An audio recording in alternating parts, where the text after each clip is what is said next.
Let me make one thing clear. I didn't believe in ghosts until Blackthorn Manor.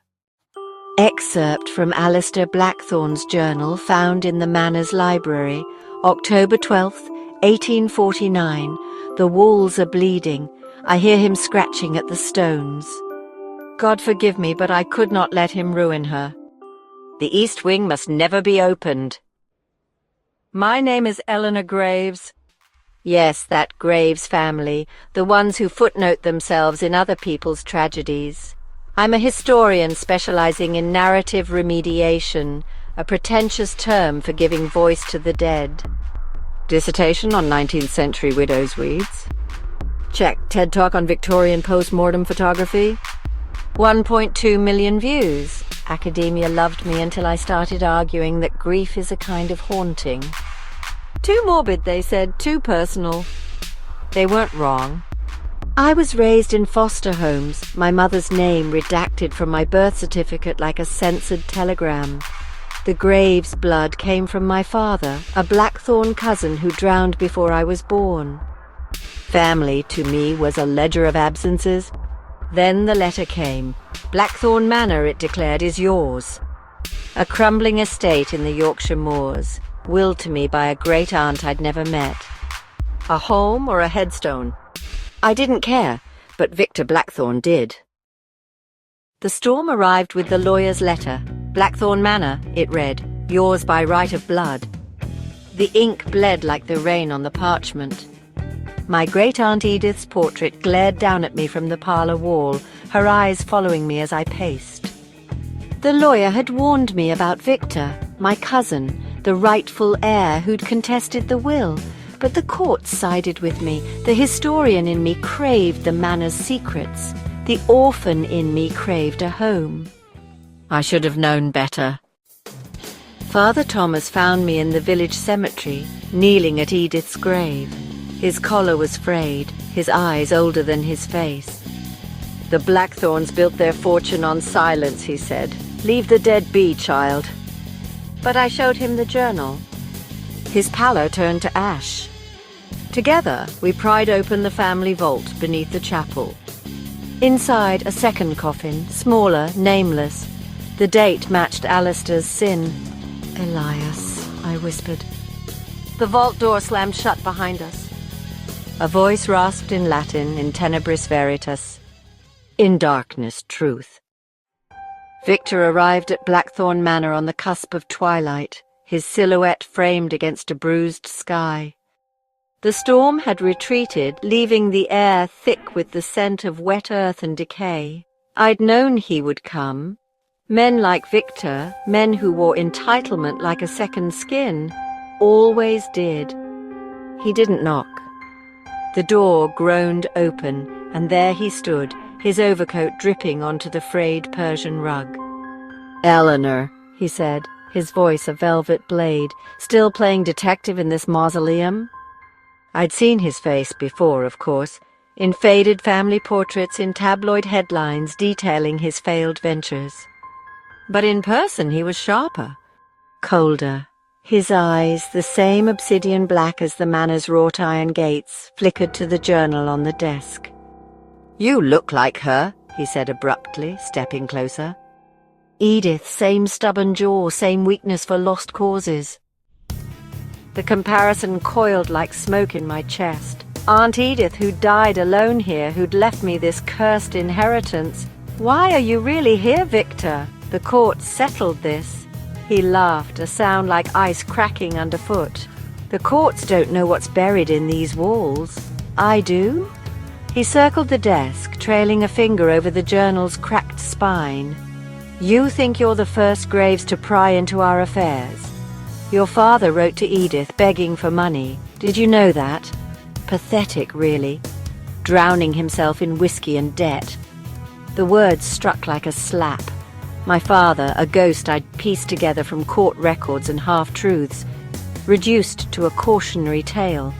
I clenched my fists, the scar on my palm, a childhood burn from a foster home radiator throbbing. Get out! He didn't move. Sell me the manor. Name your price, or I'll bury you in lawsuits until you're nothing but a footnote in your own tragedy. The threat hung between us, sharp and familiar. But then his gaze snagged on the fireplace mantel, where I'd propped the locket I'd found in the vault. EV etched into tarnished silver. A muscle twitched in his jaw. "You found it," he whispered. Before I could react, he lunged. His hand closed around the locket, the chain snapping like a cobweb. "This isn't yours to take, nor yours," I shot back, yanking it from his grasp. The locket sprang open, revealing a miniature portrait of a young man with storm-grey eyes. Elias Voss. Victor recoiled as if burned. "Fool," he hissed, backing toward the door. "You'll wake things better left dead." The slam of the door echoed through the manor. That night I found the journal's last page ripped out, but not before noticing the faint imprint left behind, a sketch of the East Wing's floor plan, a chamber marked X beneath Edith's bedroom, and 3 words, scrawled in Victor's frantic hand on the back of a torn legal document slipped under my door: "You'll regret this." The East Wing exhaled decay. Dust motes swirled in the beam of my headlamp, settling on the tripod I'd rigged to film the wall. Alistair's journal lay open on a work table, its pages weighted with stones from the chapel ruin. The entry for October 12th, 1849, glared up at me. "The walls are bleeding." I adjusted the GoPro, its red eye blinking like a sentinel. 3 cameras, one trained on the wall, one on my face, one capturing the room's periphery. Paranormal investigators online swore ghosts favored the edges of frames. I didn't believe in specters, but I believed in doubt. Doubt was a chisel. My phone buzzed. Father Tomas's name flashed. "Answer me, Eleanor. This is a desecration." I silenced it, but not before glimpsing the notifications beneath. 47 missed calls, mostly from area codes ending in London lawyers. Victor's doing. At 11:47 p.m, I hit Go Live. The chat exploded before the stream loaded. User_GhostHunter92. Is this the murder house? History Buff 101. Dr. Graves, loved your TED Talk. Skeptic Mike fake. Where's the crew? This is Eleanor Graves, I said, my voice steadier than my hands. Tonight, we excavate history. The wall loomed behind me, its mortar weeping lichen. I'd marked the excavation site in chalk, a rectangle the size of a coffin lid. The manor groaned, wind slithering through cracks as I raised the chisel. User_true crime junkie. OMG, is that blood on the walls? Skeptic Mike, red paint, lame. The first strike echoed like a gunshot. Plaster rained down. By the 3rd blow, the chat fell silent. Then the smell hit. Copper, rot. Earth left too long in a sealed jar. "Do you smell that?" I whispered, not to the viewers but to the dark. The chisel slipped, gouging a deeper fissure. A stone shifted. Something pale jutted from the shadows. User_GhostHunter92. Holy shit, is that a finger? The skeletal hand hung suspended. Its phalanges curled inward as though clutching an invisible throat. My headlamp caught the glint of a tarnished ring on its index finger, a signet stamped with a V. The chat detonated. History Buff 101, Elias Voss, oh my god, Alistair murdered him. User_true crime junkie, call the police. Skeptic Mike, CGI. Nice try. I reached for the bones. Static crackled through the room, the GoPro feed stuttering. The periphery camera caught it first. A shadow, tall and gaunt, looming behind me. User_GhostHunter92, look to your left, look to your left. I turned. Nothing, but the temperature plummeted. My breath fogged the lens as I pried another stone loose. The skull emerged next, its jaw unhinged in a silent scream. Nestled in its teeth, a scrap of fabric embroidered with Evie. The lights died. Screams flooded the chat. My headlamp flickered, then failed. In the blackness, a voice rasped. She promised. Then silence. When the power surged back, the stream had 83,000 viewers. My hands were bleeding. the chisel still wedged in the wall. The skull was gone, but the skeleton remained. By dawn, #Blackthorn murder trended globally. Viral edits spliced the shadow figure with Elias Voss's portrait. Conspiracy forums dissected the ring, the fabric, the missing skull. Victor's lawyers sent a cease and desist. The church demanded I seal the east wing, but the police arrived first. As they catalogued the bones, I noticed the locket around the skeleton's neck, the same one Victor had tried to steal. Inside, a curl of auburn hair, Edith's. The camera footage, corrupted. All except the periphery feed, which showed only me, alone, weeping as I clawed at the wall. But I know what I heard. She promised. The scandal burned through Victor's life like wildfire through dry timber. Headlines screamed, "Blackthorn heir linked to 19th century murder cover-up." His offshore accounts froze. His investors fled. By the time Interpol raided his London penthouse, all that remained of his fortune was a mahogany desk and a monogrammed whiskey decanter, VB, etched in cowardice. The manor, however, thrived. I hired restorers to peel back centuries of neglect. Rotting tapestries gave way to stark, white walls. The East Wing's gaping hole became a centerpiece, encased in glass like a wound preserved. Tourists flocked to it, their phones glowing as they narrated the real haunted wall to followers. Ironic how Elias's tomb became a selfie shrine, but the memorial, that was mine alone. In the chapel vault where Elias's coffin once mouldered, I built an exhibit. His bones rest under UV glass now, arranged as they were found, the hand curled, the spine arched in agony. Beside them, the locket glimmers, Edith's auburn hair illuminated like a saint's relic. The journal lies open to Alistair's final entry. I hear him singing, "God help me, he knows her name." Visitors cry, they light candles. They leave letters addressed to Elias, crammed into cracks in the chapel stones. "I'm sorry," they write. "You're seen now." Victor sent one last email before his trial. "You've made us a carnival. Hope the ghosts eat you alive. They try." Some nights, when the last tour group stumbles out, drunk on ghost stories and overpriced cider, I wander the halls. The cameras catch nothing, but I hear it. The rustle of a coat that isn't there, the creak of a floorboard bearing no weight. In the chapel, the candles snuff themselves one by one. Edith's portrait hangs in the foyer, her restored smile too serene. The conservator swore he didn't repaint her lips. "You knew, didn't you?" I murmur to her one night, the manor's silence pressing close. "You left me the manor to finish it." A draft sighs through the room. The locket in the exhibit case sways, though the glass remains sealed.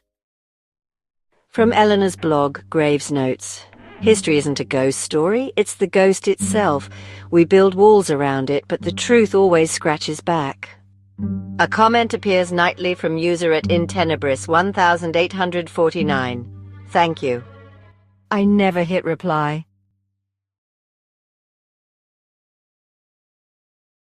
Okay, picture this.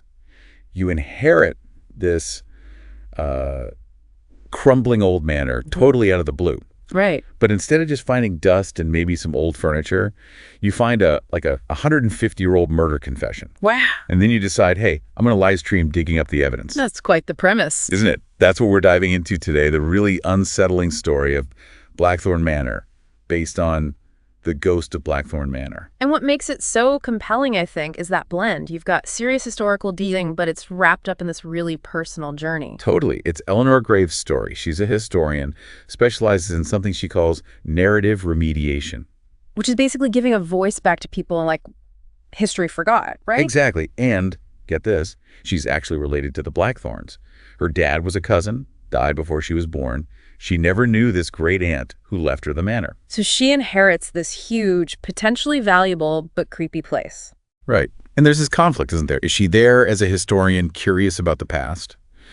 Or is it more about, finally finding a place to belong, a connection to family? That tension is key. Academic interest versus this maybe subconscious need for roots. It drives a lot of her decisions, I feel. For sure. And the mystery itself. Yeah. It's pure Gothic horror, almost. There's this east wing, sealed off for ages. Untouched. And then she finds this journal, Eleanor Blackthorn, 1849. And he confesses. He walled up a rival suitor, Elias Voss. Walled him up alive. Alive! To protect his sister Edith's honor, he says.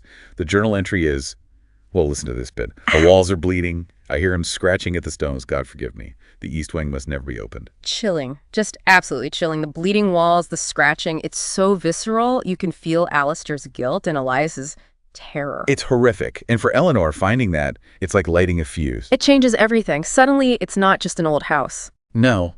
Plus, the place itself feels wrong. Cold spots, hearing scratching sounds, real sounds, maybe, or imagined. Finding that journal makes her need to know. She has to know the truth behind those words. So let's get into how it all starts to unravel for her, right after the lawyer's letter lands. Well, the first complication is immediate. The lawyer's letter mentions the inheritance, sure, but also this cousin, Victor Blackthorn. Is it Victor? And he's contesting the will, calls himself the rightful heir. So right away, it's not just about the past. There's present-day conflict. Right, the family shadows are long. So even before digging into history, she's got this modern fight on her hands. Yeah, but the courts side with her eventually. And that's when she really starts exploring the manor. And finds the journal, hidden. Yep, behind a false panel in the library. Classic. And Alistair's words just leap out, that line. His name was Elias Voss. He breathes still in the mortar. Ugh, breathes still. That implies such prolonged agony. It's deeply disturbing, and knowing the East Wing is still sealed just amplifies that dread. Eleanor's living in a house that literally holds this horror within its walls. Yeah, you can imagine the unease growing. And it's not just the journal pushing her. She actually seeks out the village priest, Father Thomas. Meets him in the cemetery. Very atmospheric. And he gives her this warning, right? Something like, the Blackthorns built their fortune on silence. Leave the dead be, child. Classic ominous warning. Father Thomas kind of represents that collective village memory, maybe, knowing the family's secrets are dangerous. But Eleanor's a historian, and maybe, personally driven too. She doesn't listen. Of course not. She shows him the journal. And together they go into the family vault under the chapel. And what do they find? A second coffin, smaller, no name, just the date, 1849. The year from the journal. Exactly. And Eleanor just whispers, Elias. It's this quiet moment of confirmation. It's real. It corroborates Alistair's story. Elias wasn't just walled up. He was buried secretly, erased. The nameless coffin says it all. They wanted him gone from history. And then, just to ramp up the drama, the vault door slams shut, traps them. Seriously, like in a movie. Apparently. And then a voice whispers in Latin, in tenebris veritas. In darkness, truth. Okay, that's intense. Extremely. It's like the house itself is saying, you wanted the truth. Here it comes. Symbolic, definitely. The darkness holding the truth. The ancient language. It feels significant. You think? So, just as she's starting to connect these historical dots, guess who shows up? Let me guess. Cousin Victor. Bingo. Makes a grand entrance, super condescending, greets her with, still playing detective in this mausoleum. Ugh, charming. He clearly represents the side of the family that wants this buried. Literally. Totally. He's the modern face of the family secrets, trying to protect, well, something. The family name. Himself. And he knows things, right? Tries to use personal stuff against her. Yeah, brings up her father's financial problems from way back. Trying to make it seem like she's just after money. Classic deflection. But the real flashpoint is the locket they found in the vault. The one with EV etched on it. Ah, the locket. What happened? Victor sees she has it. Yeah. And he just loses it. Yeah. Tries to grab it from her. A really violent reaction. Whoa. Okay, that's telling. Why would he react so strongly to Elias Voss's locket? Unless the story's more tangled than just Alistair and Elias. Yeah. Exactly. And then the locket pops open. And inside? A miniature portrait of Elias Voss. Oh, wow. So you see his face. Makes him real. And Victor just recoils. Then he gives her this warning. You'll wake things better left dead. Another threat, but maybe more pointed this time, given his reaction to the portrait. Feels like it. And then she finds out the last page of Alistair's journal is torn out. No, the crucial ending. Gone. But she sees an impression left on the page underneath. A sketch. A sketch of what? The East Wing. with a specific chamber marked right beneath where Edith's bedroom would have been. Beneath Edith's room. Okay, that adds another layer. What was happening there? We don't know. And to top it off, Victor slips a note under her door later. Just says, "You'll regret this." So he's actively threatening her now. This is escalating. Big time. Yeah. It's way beyond just contesting a will. He's desperate to stop her. So with these threats hanging over her and this clue about the hidden chamber, what does Eleanor do? She goes big. She decides to live stream the excavation of the sealed East Wing. Wow. Okay, that is a 21st century move for a 19th century mystery. Right. Takes the whole thing public. Maybe for protection, maybe just to source the issue. Probably both. It's transparency as a weapon, in a way, and just fascinating blending history, true crime, and live digital media. And the internet reacts exactly how you'd expect, right? Yeah. You get the true crime crowd hooked, history buffs intrigued, and then the usual skeptics. Always the skeptics. Probably a hoax. She planted it. Until they break through that wall, Yeah. and this smell hits them. What kind of smell? The description says copper, rot, and earth. Like old blood decay. Yeah. Very specific. Very real. Ugh. That would shut the skeptics up fast. That sensory detail makes it undeniable. This isn't just a story anymore. Not at all. And then they see it. A skeletal hand Wow. reaching out from the rubble. And on one finger, a ring engraved with a V. Voss. Elias Voss. The chat must have gone insane. Completely exploded. But then it gets weirder. How much weirder can it get? The periphery camera, one set up to capture the wider room, catches something. A shadow. A figure just lurking behind Eleanor. No way, really. Could have been Victor or... Unclear. Eleanor herself apparently didn't see anything at the time, just this fleeting shape on the camera feed. Even she found it chilling, and she wasn't prone to believing in ghosts. Okay, that adds a whole other dimension. Trick of the light or something else. Ambiguity again. And then, the final gruesome confirmation. They find the skull, Oh, God. and clamped in its teeth. A scrap of fabric, embroidered with EV. In his teeth. That's macabre, but definitive proof it's Elias. Absolutely. And right at that peak moment of discovery, boom, everything cuts out. The live stream dies. Power fails in the manor. Pitch black. And in the sudden silence, a voice. A rasping whisper. What did it say? She promised. She promised. Who promised what? Exactly. And then, nothing. Just chaos online and presumably in the manor. That is a cliffhanger. She promised. That changes everything again. Who's she? Edith. Someone else. Massive questions. And in the immediate aftermath, things get messy. The skull vanishes mysteriously. Vanishes. How? Nobody knows. It's gone when the power comes back. But the rest of the skeleton is still there. And, of course, hashtag Blackthorn murder is trending globally. The story's out. Victor's lawyers try to shut it down, I bet. The church probably wants it sealed back up. Both try, but it's too late. The digital genie is out of the bottle. The world knows about Elias Voss. And the police get involved properly now? Oh yeah, full investigation. And they find something crucial. Remember the locket? The EV locket Victor reacted to? They find it around the skeleton's neck. Okay. And inside, besides the portrait, a lock of auburn hair. Edith Blackthorn's hair color. Whoa. Okay, so Edith and Elias, they were involved. This wasn't just Alistair protecting her from an unwanted suitor. Looks that way. It completely reframes Alistair's motive, Edith's role, everything.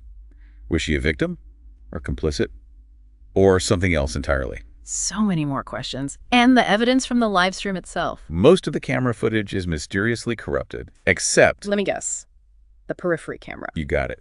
The one showing the shadow. Yeah. But mostly it just shows Eleanor alone in the chaos after the lights went out, which weirdly feeds the skepticism for some. Right, because it doesn't prove the whisper or the vanishing skull, just her reaction. Conveniently ambiguous. But Eleanor knows what happened. And the physical evidence, the skeleton, the locket speaks for itself. And what happens to Victor in all this? His attempts to keep it quiet failed spectacularly. Oh, it ruins him. The scandal is huge. His reputation, his finances, totally destroyed. Poetic justice, maybe? Well, Blackthorn Manor itself becomes... Oh, what? A tourist trap? Pretty much. A dark tourism hotspot. The excavated wall is the main attraction. Kind of grim, turning his tomb into a spectacle. There's a bleak irony there, definitely. How we consume tragedy. But Eleanor does something different amidst all that. She creates a memorial. For Elias. Yeah. In the chapel vault, where they first found the nameless coffin. She lays out his bones respectfully, puts the locket there, Alistair's journal open. Giving him dignity, finally. Her narrative remediation in practice. And people respond. They visit the vault, leave flowers, notes, letters to Elias. It's like he's finally being seen, acknowledged. That's quite moving, after being erased for so long. Even Victor sends one last email, bitter, saying he hopes the ghosts of the manor haunt her forever. Classy till the end. Does she feel haunted? Well, she still lives there, and she reports things, unexplained sounds, candles going out on their own, and that locket. Sometimes she finds it swaying in its case. So the presence, whatever it is, lingers. Seems like it. And she starts wondering about Aunt Edith. Why did she leave her the manor? Was it random? Or did Edith somehow intend for this truth to come out? Maybe Edith had her own secrets, her own regrets. Maybe the inheritance was her way of seeking resolution. It's possible. Which leads to that quote from Eleanor's blog. It really sums it up. History isn't a ghost story. It's the ghost itself. We build walls around it, but the truth always scratches back. That's powerful. The past isn't dead. It's active, persistent, scratching, like Alistair heard. Exactly. And then there's that final little mystery, the comment that keeps appearing on her blog posts. From a user named it in Tenebris 1849. In Darkness 1849, what does it say? Just 2 words. Thank you. Wow. Simple, but wow. Who is that? A descendant? Someone else connected? Or just symbolic? We don't know. It just hangs there. This anonymous gratitude from the digital ether. Adding one last layer of intrigue. So, wrapping up this deep dive, we've seen an inheritance become an excavation, a Victorian murder exposed by livestream, and a forgotten man finally memorialized. It really highlights how family secrets fester, the power of uncovering hidden truths, and that complex dance between history, memory, and technology now. And it forces us to think, doesn't it, about how we deal with uncomfortable pasts, whose stories get told, whose get buried. Absolutely. Our responsibility to the silenced voices. Which leaves us, and you, with some thoughts to chew on. Was Eleanor haunted by ghosts in the traditional sense? Or was it the weight of history, Alistair's crime, Edith's untold story? What did she promised mean? Who whispered it? And who is that in Tenebris 1849? And maybe the biggest question, what does it really mean to give voice to the dead, especially when their story is this dark and complicated? Lots to think about there.